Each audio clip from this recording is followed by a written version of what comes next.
Okay guys, di pala ako nakapag-upload kanina umaga. Birthday ko kasi kahapon kaya napadami yung inom ng tuba.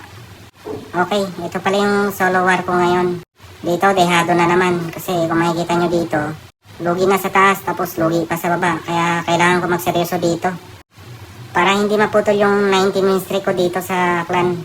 Kaya dito kailangan ko talaga pagplanuhan lahat ng attack ko.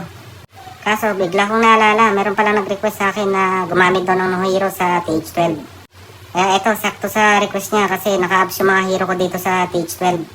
Pero yung ginamit ko na troops dito, puro botete lang yung dala ko. At ito na nga guys, panoorin natin kung paano mat-restart to. Okay, ganito pala yung ginawa ko dito dahil sa isang taon ko to pinagplanuhan para hindi maputol yung win streak. Kaya ganito yung ginawa ko. Nilapag ko lang lahat yung mga botete, tapos kasama na yung blimp. Tapos bahala na sila dyan magkanda matay. Tapos dito, nangyari sa blimp ko, nagkanda helo-helo, tinulak-tulak ng air sweeper. Pero hindi niya mapipigilan yan kasi ang target ko talaga dyan, ipasok siya doon sa loob ng town hall para lahat yung mga nasa gitna makuha ng bleachers. Tapos bahala na yung mga butete ang uubos sa ibang buildings at defense na may iwan.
At ayun na ngayon nangyari guys, clutch yung pagsabog ng isang botete sa enemy queen.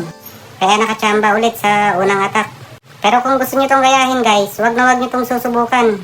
Baka masipa kayo sa clan nyo. दिन को यहाँ से